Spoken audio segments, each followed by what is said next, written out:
Thank you for giving Paul, Kathy, and I this opportunity to talk to you today about our SNOMED Epilepsy project. What we're going to talk about is outlined here. I'm going to start, and I'm going to hand over to Kathy, and then we're going to finish up with Paul. So I am a clinician. I'm a pediatric neurologist and epilepsy researcher, and I am presenting here on behalf of the International League Against Epilepsy and our SNOMED task force. Epilepsy is the most common serious brain disorder. People think about it as being a single disorder, but it's actually a group of disorders. And these disorders are characterized by having a predisposition to recurrent ongoing epileptic seizures. The International League Against Epilepsy, or the ILAE, is an international group of healthcare professionals and scientists who together work collaboratively to try to make sure that people with epilepsy live as normal a life as possible. And we're quite an old organization, being established in 1909. The ILAE is an organization which is comprised of chapters.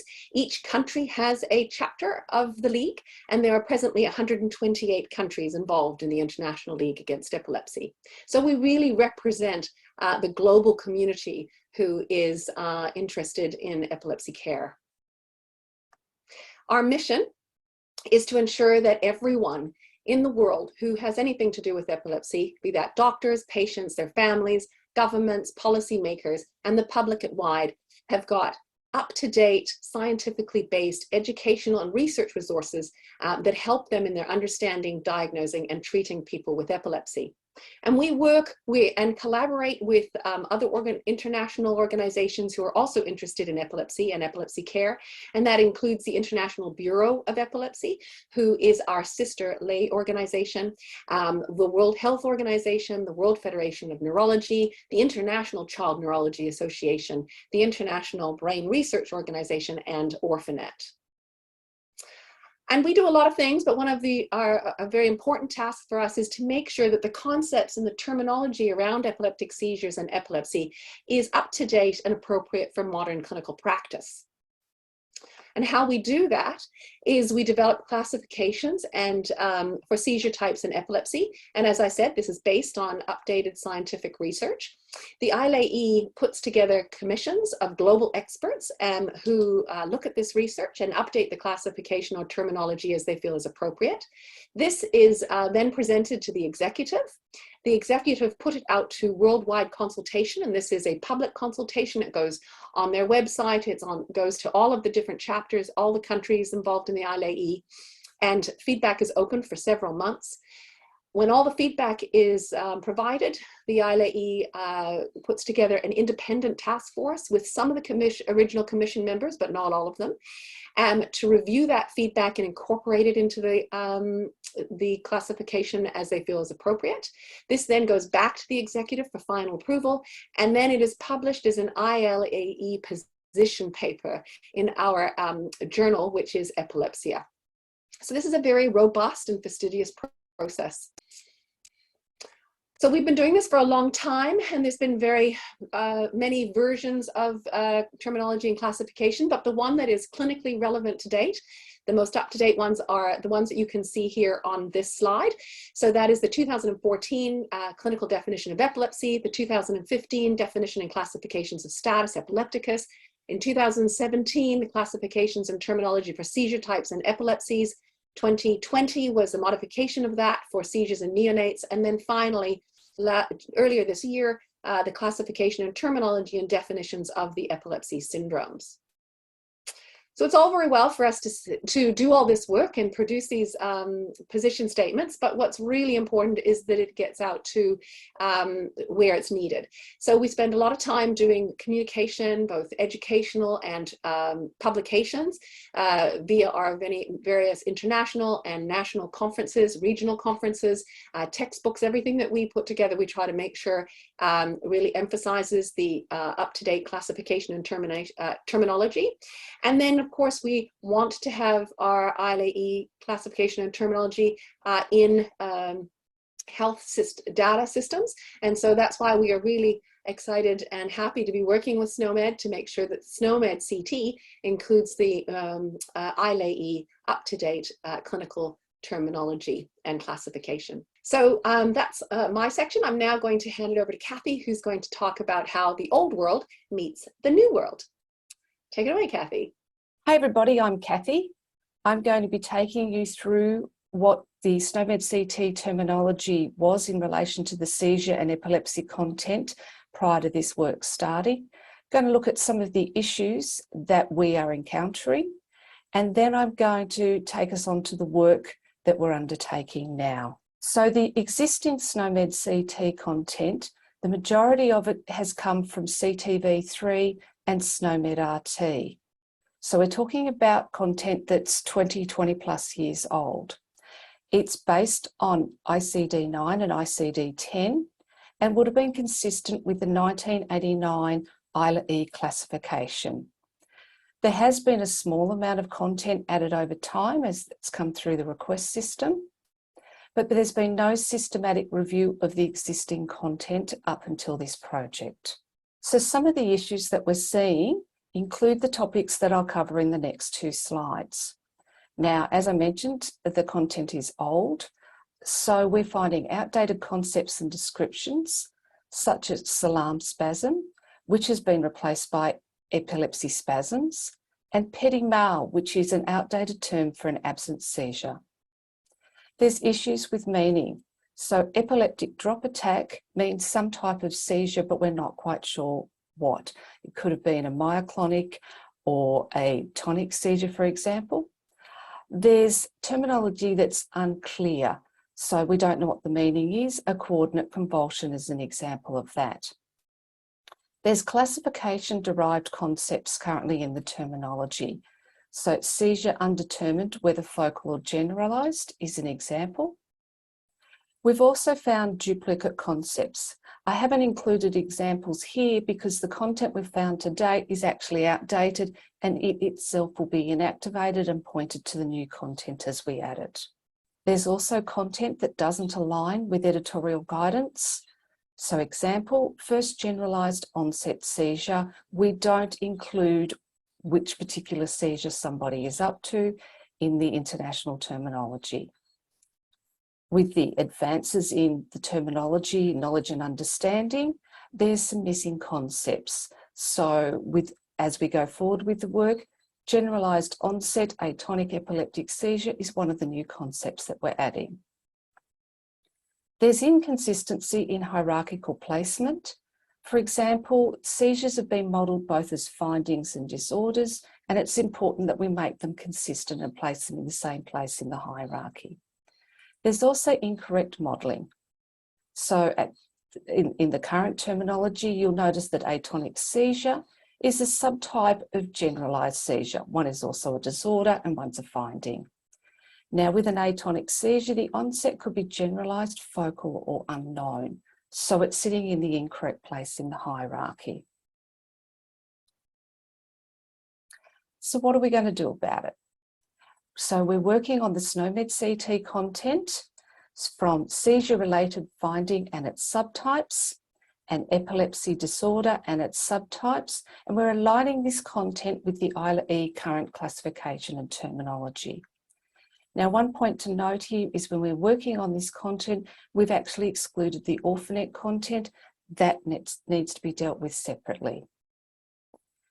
We're going to be placing seizure concepts in the finding area of the hierarchy and the epilepsy types and syndromes in the disorders. Now we're going to be doing a lot of looking at each of the concepts we currently have there. The content is predominantly primitive, so it's a very manual process. We're going to look at the alignment of the content with the ILAE classification, the hierarchical placement of the content. So as I mentioned, we'll make sure seizures are sitting as findings. Look at what gaps in content there are. What changes to descriptions are required. So it's not just the concepts itself, it's the descriptions that are used. And the structural groupers, the high-level concepts such as seizure, atonic seizure, etc., will have definitions added. Where we need to, we'll undertake inactivation, and Paul will talk a bit further about that.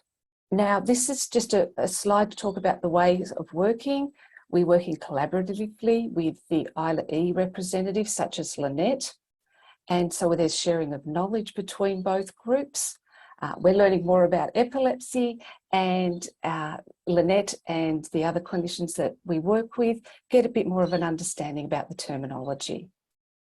Now, with working together, we've recognised that the changes are quite significant and they're complex. So we're working incrementally, starting with the seizures, and we're even breaking that down into smaller groups. We're using a number of tools to get there, including the authoring platform. We're working with Google Sheets, discussing and recording our decisions, and a Jira project. Lots of frequent interactions, so Lynette's getting to see a lot of it. There's meetings and emails and questions and clarifications, going backwards and forwards, making sure there's a common understanding between the two groups and we're including the right information. And now I'm passing on to Paul for you, and he's going to cover what's happening to my data. Hi, Kathy. Thank you very much indeed. And now what we'll move on to is trying to explore a little about what happens to our data as we make the significant changes that she's alluded to. Lynette has actually identified that a significant amount of the epilepsy content is in need of change. And as a result of that, we actually need to remove some of the content. As Kathy's already said, there are a number of reasons why we might do that, and we've covered those already in some detail. The actual act of removing the content is called inactivation, and the remainder of this section will deal with how we do that and its impact on historical patient data. So, what is this concept inactivation? In simple terms, it really means that we've made a concept invisible as far as the end user is concerned. So it loses its active status, loses its link to its hierarchy, and also loses all of its modeling. So it sits within the release files, but can't be easily accessed. The implications of this are quite significant. Obviously, because this concept is no longer active, we can't use a normal search in our browsers. We can't add new content using that concept in the patient's notes. And trying to conduct an extraction by whatever means you choose makes it impossible to recover that particular concept. We've already said that the content still exists within the file, and it's really important to note that as far as historical patient records are concerned, that content still remains within that record and will not be removed. So, how do we make this content, which has become invisible, visible for us to be able to use it? We've got a set of rules and principles in which inactivated concepts are labeled with an inactivation reason, and attached to that they have a historical association that links the inactivated concept to its potential replacements. And we've got a few examples which demonstrate that fairly simply. The first one is salam spasm, which Lynette identified they stopped using back in 1982. And so there was some interest in the fact that it still remained within SNOMED, but that it should be replaced with epileptic spasms. So we use a inactivation reason of outdated, and we use a historical association, which we call replaced by. Now this has a particular meaning. It means that the concept we're replacing the inactivated one with is very close to the meaning of the one that's been inactivated. It can be a sibling or it could be an immediate parent. The slightly more complicated inactivation reason deals with ambiguous concepts. They're concepts for which we're not entirely sure what the meaning is in terms of the fact that it could be either, as indicated here, A or B.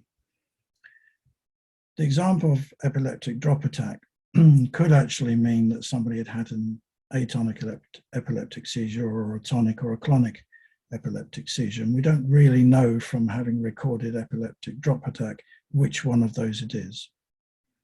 So we label that concept that's ambiguous as being ambiguous, and we associate with it a historical association of possibly equivalent to. And so when we then look at that in the files, we basically have three possibly equivalent tos. One is to atonic epileptic seizure, and then again either tonic or clonic epileptic seizures. And there are links between the epileptic drop attack and each one of these so that we can see how they've been linked. So now we have a means of using the historical association in reverse to make visible the concepts which we've made invisible. We're now in a better position to look at how we deal with the data that's associated with it. Because some browsers do actually allow you to access both inactive and active concepts, we can now at least look at those in the browser. But more importantly, we want to include data in an extraction utilizing the historical inactivation link in reverse. Why is it important? Well, two obvious reasons. One is that we want to ensure that when we identify a cohort of patients who've had a particular disorder, if that disorder or one of its related disorders has become inactivated, we want to be able to ensure that we can pick these up. More importantly, perhaps in patient recall systems, if a patient has been recorded using an inactive concept, then we want to be able to ensure that even although it has become inactivated, when we do our extraction of all those people that should be recalled, we will pick up the ones who have been labeled with an inactive concept. To give an example of dataset maintenance, if we have a concept set that we've created in 2022, which includes tonic, clonic, and salam spasms, and then during that year, the salam spasm becomes inactivated and replaced by an epileptic spasms, then in 2023, when we look at that data set using the old extraction routine, we'll have come up with tonic, clonic, and epileptic spasms, but it will have missed out salam spasm because that's been inactivated. If we use the reverse historical association, we can then link to salam spasm, and the revised data set will include tonic, clonic, salam spasm, and epileptic spasms. And so our data extraction process has continued to be complete. Finally, we're going to talk a little bit about what I call maintaining the faith, which is really what do we do to ensure that we continue to update information within SNOMED in relation to epilepsies. A couple of things that we can do here. The first is we'll agree with the ILAE that we can work with them as they improve and update their classifications and incorporate it in SNOMED. They'll also help us to answer queries and requests for new content. There are a couple of changes to the SNOMED authoring platform, which allows us to add annotations to individual concepts, which will allow us to add user guidance and also to give further information about why and how we've inactivated some of those concepts. In terms of keeping the community up to date, we've got a number of different ways of doing that: briefing notes, early visibility, and the authoring projects, all of which are available through these links. And in addition to that, as you'll have heard from Lynette, the International League Against Epilepsy has a number of ways of communicating with their chapters, as well as a newsletter. So thank you all very much for listening to us, and we can move on to questions. Thank you. So Paul, Kathy and Lynette will now take questions. As a reminder, if you're in the room, we do have a microphone that we can pass around. We have had a question through online. So let me just head and read that one out. So they say, interesting work. I was wondering why Orphanet content was excluded. Aren't rare diseases present in the ILAE classification? Isn't it important that the Orphanet concepts fit the hierarchy in a correct way? So I'm hoping that Paul, Kathy and Lynette can hear So we can hear that question and we can answer it. I just need to say my video will not allow me to display, so I'm sorry you get the picture on the screen. So with Orphanet, SNOMED International also has an agreement with Orphanet. So we would be looking at the two organisations, the ILAE and Orphanet, talking about any changes that need to happen with that sort of content and then come back to us. Lynette, did you want to comment as well? Yeah, I would just like to say you're absolutely right. We do have a very close relationship with the terminology that is in SNOMED that comes from Orphanet, and some of it does need to be updated. And so our ILAE task force, some of our members are also on the Orphanet group, so not the SNOMED Orphanet group, but actually working with Orphanet to help them make sure that their terms are up and fit for practice as well. So we're coming at it from both ends, hopefully. So we will get there. We've got to fix up the basics first before we get to the hard stuff, which Orphanet would fit into. Perfect, thank you. Any questions in the room before we move on to any more online ones? A comment? We've got a comment. Yeah. Do we have a microphone to pass it?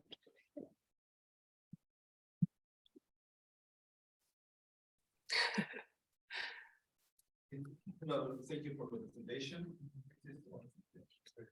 I'm Alejandro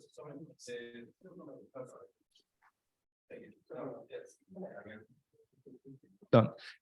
This is Alejandro López Osornio from the implementation support team in SNOMED International. And just a comment that last month, SNOMED International publishes the new version of the ECL language that supports historical associations. So now, with this work that the group is doing by linking the inactivated content with active content, it will be really simple to include this inactivated content in analytic queries, for example, by adding the new tag, which is a plus history tag. So the language that SNOMED uses for doing queries in the terminology has advanced to support these use cases of remodeling part of the terminology, but still supporting the retrieval of historical concepts. So this is rather new. It was published last month, but it's already available in the browser. Great, thank you. And with that, it looks like we're coming to time, so we will conclude this session. Just another thank you to Paul, Kathy and Lynette. For online delegates, you can join another session through the event lobby. For on-site delegates, if you're playing our event game, you can scan the QR code by the door to capture your attendance. Thank you.